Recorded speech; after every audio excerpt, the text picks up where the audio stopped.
We begin with a diplomatic spat over an alleged Chinese spy balloon that's being tracked flying across the United States. U.S. Secretary of State Antony Blinken has postponed a planned visit to China following the discovery. The balloon was first detected over the state of Montana, which houses some 150 intercontinental ballistic missile silos.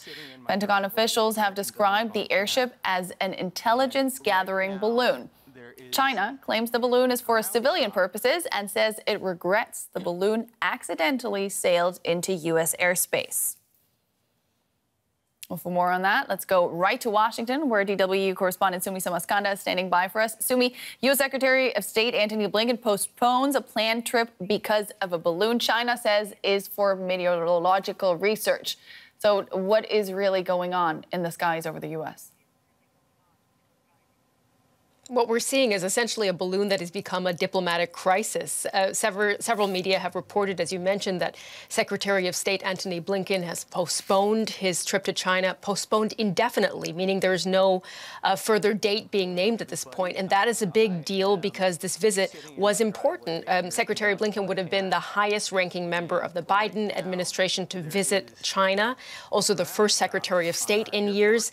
And it would have come at a time when the U.S.-China relationship is very tense. There are a lot of very thorny issues, certainly from the U.S. perspective, from Taiwan and Hong Kong to the South China Sea and Russia's war in Ukraine. The U.S. wants China to take on a bigger role there. So it was seen as an opportunity to at least engage in some dialogue. But, Nicole, it appears that this balloon incident has derailed the visit and has caused a lot of concern here in the U.S.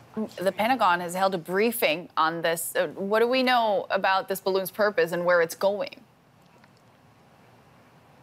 Yeah, we listened into that briefing, and there were a few interesting points I want to bring up that came out of this briefing. First of all, we got a direct reaction to China's explanation that this was a weather balloon that went off course. The spokesperson for the Pentagon said, "We know that this is a surveillance balloon. We cannot be specific on why because it is classified, but we know that it violated U.S. airspace, and that is not acceptable."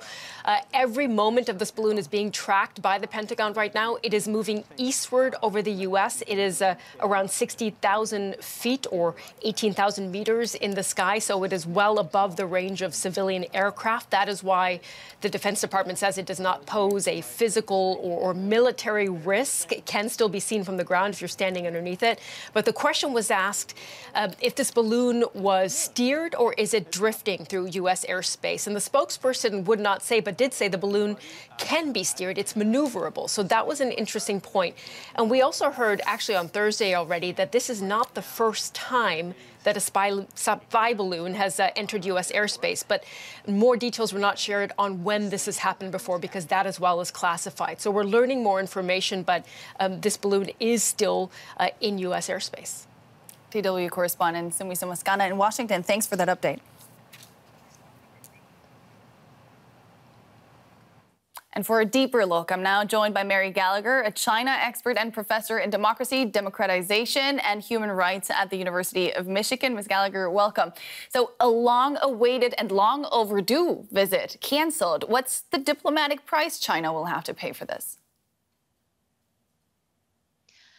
Well, I think it's an interesting decision. I mean, there's some setback, I guess, to getting U.S.-China relations on a bigger track. But I think for the Biden administration, the risks of going really increased with this crisis over the balloon.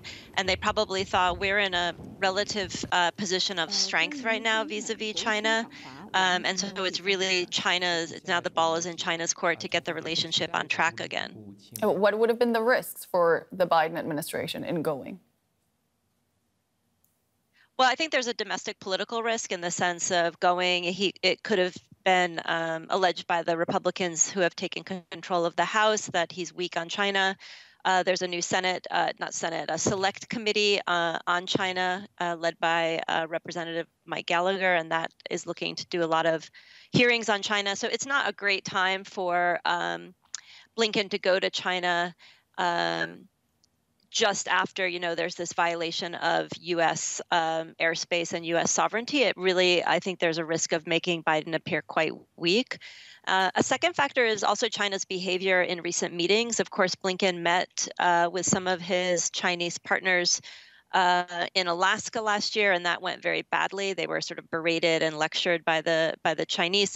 And I think there's always that risk of not knowing how you're going to be treated in China recently, with their kind of diplomatic posture is just much more aggressive. And so I think there was also a risk of how the meetings would play out. If they played out badly, it would even further look like it was a big mistake to go. Yeah. China has satellites that it could easily use to spy on the U.S. So why use a balloon and risk this kind of fallout? That is a great question. I don't know, and I'm really mystified by the use of these balloons, and that this is not the first one. I think it probably also angered the American government that the Chinese response was that it's weather monitoring equipment that drifted. I mean, I don't find that very believable. But, there is obviously a very, very important question as to why something more mobile and something much lower down is being used in place of probably more accurate satellites in terms of things like taking pictures. So perhaps there's some other use of this type of balloon. I'm sure the American military knows a lot more about it than I do. Yeah, and that is why they are not pleased to see it in their airspace. So U.S.-China ties are strained. They have been for a really long time. Blinken announced his visit precisely to avoid miscommunication that could lead to confrontation of any sort. So how important is it that the U.S. and China establish what Blinken calls guardrails to engage with each other? It's important, and I think and I hope that they continue to do that, at least from afar, if there's not going to be a high-level visit at this point. I mean, Biden, met with Xi last fall. That was good. But I think that the U.S. right now, given that China's just coming out of zero COVID, its economy is in the doldrums still.